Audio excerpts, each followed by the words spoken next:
मानगोनां मिडिया नोंथांमोननिसिम गोजोननाय थाबाय।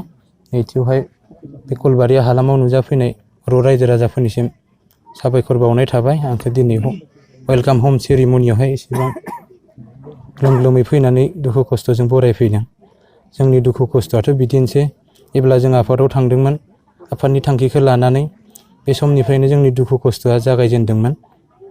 दुखु खस्थ'खौ लानानै जों बेसेबांबा हाग्रा बंग्रा सवाइ लेवार बेरलाव जिबौ बेफोरनो जोंनि लोगो होननानै, हाग्रा बंग्रायानो जोंनि लोगो साननानै जोङो नैबे 17 बोसोरखौ जों बारबोबाय। जों माने आंनि जिउआवहाय बारबोबाय 17 बोसोरखौहाय। 17 बोसोर आं सोमावसारबोबाय एनडिएफबिनि सासे सोद्रोमा जानानै। बेयावनो आङो आफादा 3 भेक्सिन जानायनि उनावहाय थांनाय 2012निफ्राय फाइनेन्स सेक्रेटारि हिसाबै गायसनजाबोदों एनडिएफबि एसनि जानानैहाय। दा फैयै फैयै दासिमबो आंनि फाइनेन्स सेक्रेटारियावनो थांनाय आरो 27 जानुवारियावहाय बर' एकर्डआबो जानानै थांबाय। दा फैयै फैयै आङो गावनि आंगो गामियाव नुफैदों, जोबोद गोजोननाय मोन्दों। आंनि थांनाय 17 बोसोरनि दुखु खस्थ'खौ आं बावगारजोबदों। आरो रायजो राजानो जों मा लाबोनानै होफैनो हादों बेखौ रायजो राजाफ्रानो इयुननि फिथाइखौ मोनजागोन। आरो इयुननि फिथाइयानो रायजो राजानि फिथाइ। बेयाव आंनिल' सुखु गोजोन नङा, गासै रायजो राजानि थाखायनो आं गोजोननाय मोन्दों। जों बे 34 बोसोर सोमावसारबोनानैहाय बर'नि 3थि गोरोबथाखौ जों सुफुंनानै होफैनो हादों। बिनि गेजेरावहाय गोबां मानसियाहाय दुखु खस्थ' मोन्दों जानांगौ। सोरबाया बुजाजों जिनाहारि खालामजादों, नोरजिया खालामजालांदों। सोरबाया गोमानानै दङ, सोरबाया बुख्रेबजादों, सोरबाया जिउ खोमानांबाय। बे हालामनि जानानै आङो गासै बर' हारिनि बा बर' हारिखौनो आं खावलायनो सानो, बे हालामनि जोंनि मुङावहाय सोरबा बुख्रेबजानाय, सुथुरनि मुङै फाव फान्दाय जानानै गोमानाय बर'फोरनि 3थि गोरोबथा बिटिआर जालांबाय। एनडिएफबि आबसु जयेन्टलि माखासे बर'नि सोमावसारारि आफादफोरनि दैदेननायाव भारत सरकार आरो आसाम सरकारजों गोरोबथा मोनसे खालामबाय। जे बिटिआर, बे बिटिआर गोरोबथा खालामनाय मोनसे हानजा एनडिएफबि एसनि बिथांमोना दिनै कलबारि समाजाव बरायजानो फैदोंमोन।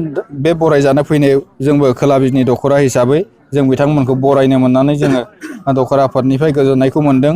मानोना थांनाय गोलाव समनि बर'फोरनि जि सोमावसारबोबाय थानाय जि आलादा रायजो, बे आलादा रायजोनिनो जि मोनसे गोरोबथा बिटिआर, बे गोरोबथाया थांनाय 27 जानुवारियाव जानानै थांदों। बेयाव जोङो बिथांमोननि जे बिथांमोनाबो जे जोंजों फैफानानै दुलाराय बर' फरायसा आफादजों बाहागो लाफानानै जे मोनसे गोरोबथाखौ खालामबाय, बिथांमोननिसिम आङो दिनैनि जे बरायनाय हाबाफारिनि गेजेरजों बिथांमोनखौ गोसो गोरबोनिफ्राय साबायखरखौ बावदों।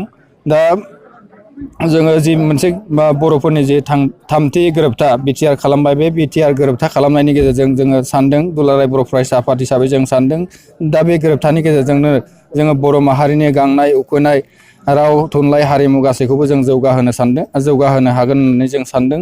दा बे जि मोनसे गोरोबथा, बेनि गेजेरजों जोंनि बर' माहारिनि गासैबो गांनाय उखैनाया जाहाथे सुफुंजायो।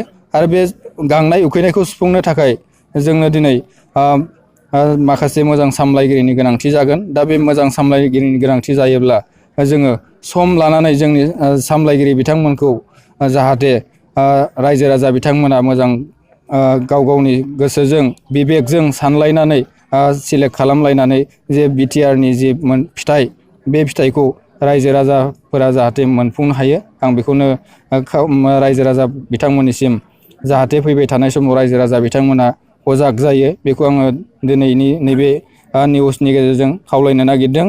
जाहाथे उन समाव जाहाथे थांनाय जे गोलाव बिटिसि एकर्डनिफ्राय जे 17 बोसोर समाव जिखिनि जोंनि गेजेराव माखासे बिटिसिनि गेजेराव माखासे जाख्ल'नाय बायदिसिना जालांबाय, दा नैबे गोरोबथायाव जिखिनि फिथाइ मोनगोन, बे फिथाइखौ जाहाथे साफ्रोमबो रायजो राजाफोरा मोजाङै मोजां मोनफुंनो हायो।